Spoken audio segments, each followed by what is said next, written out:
കേരളത്തിനെതിരായ പ്രചരണം ലക്ഷ്യമിടുന്ന കേരള സ്റ്റോറി 2 എന്ന സിനിമയ്ക്ക് സംസ്ഥാനത്ത് സെൻസർ ബോർഡ് പ്രദർശനാനുമതി നൽകരുതെന്ന് യൂത്ത് കോൺഗ്രസ് സംസ്ഥാന പ്രസിഡന്റ് ഒ.ജെ. ജനീഷ് ആവശ്യപ്പെട്ടു. സിനിമയിലൂടെ 3.5 കോടി വരുന്ന കേരള ജനതയെ അപമാനിക്കുകയാണ്. സിനിമയ്ക്കെതിരെ സർക്കാർ നിയമ നടപടി സ്വീകരിക്കണം. ഇക്കാര്യത്തിൽ സംസ്ഥാന സർക്കാരിന് യൂത്ത് കോൺഗ്രസിന്റെ പിന്തുണയുണ്ടാകും.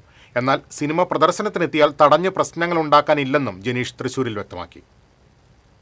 കേന്ദ്ര സർക്കാരിന്റെ താല്പര്യങ്ങൾക്ക് വിരുദ്ധമായ പരാമർശങ്ങളോ കഥാതന്തുവോ ഉള്ള എല്ലാ സിനിമകൾക്കും സെൻസർ ബോർഡിന്റെ ഭാഗത്ത് നിന്ന് കൃത്യമായി ഇടപെടൽ ഉണ്ടാകുന്നു. ആ സിനിമകളുടെ പ്രദർശനാനുമതി നിഷേധിക്കുന്ന സാഹചര്യം ഉണ്ടാകും. എന്നാൽ അതേസമയം തന്നെ ഒരു സംസ്ഥാനത്തെ മുഴുവനായും ഒരു പ്രൊപ്പഗൻഡ സിനിമയിലൂടെ അപമാനിക്കുന്ന ഒരു സാഹചര്യം ഉണ്ടായിട്ട് അതിനെതിരെ കൃത്യമായൊരു ഇടപെടലോ നടപടിയോ സെൻസർ ബോർഡിന്റെ ഭാഗത്തുനിന്ന് ഉണ്ടാകുന്നില്ല. വളരെ കൃത്യമായി തന്നെ കേന്ദ്ര സർക്കാരിന്റെ രാഷ്ട്രീയമായ കേരളത്തോടുള്ള അവഗണനയും കേരളത്തെ അപമാനിക്കുകയും അവഹേളിക്കുകയും ചെയ്യുന്ന രാഷ്ട്രീയ സമീപനമാണ് ഇതിനോടകം തന്നെ വ്യക്തമാക്കപ്പെടുന്നത്. ഈ സിനിമയുമായി ബന്ധപ്പെട്ടും ഈ സിനിമയുടെ പ്രദർശനവുമായി ബന്ധപ്പെട്ടും കൃത്യമായ നിയമ നടപടികൾ എടുക്കാൻ സംസ്ഥാന ഗവൺമെൻറ് തയ്യാറാകണം. അതുപോലെ തന്നെ സെൻസർ ബോർഡ് ആ ചിത്രത്തിന് നൽകിയിട്ടുള്ള പ്രദർശനാനുമതി അത് പിൻവലിക്കണമെന്നുള്ളതാണ് യൂത്ത് കോൺഗ്രസിൻ്റെ ആവശ്യം. സംസ്ഥാന ഗവൺമെൻറ് ഈ സിനിമയ്ക്കുമായി ബന്ധപ്പെട്ട എടുക്കുന്ന എല്ലാ നടപടിക്കും ഞങ്ങൾ പിന്തുണ നൽകും, യൂത്ത് കോൺഗ്രസ് പിന്തുണ നൽകും. പക്ഷേ ആ എടുക്കുന്ന നടപടി ഫേസ്ബുക്കിൽ ഒരു പോസ്റ്റ് ഇട്ടുള്ള ഗീർവാണ പ്രസംഗങ്ങളായി മാറാൻ വേണ്ടി പാടുള്ളതല്ല.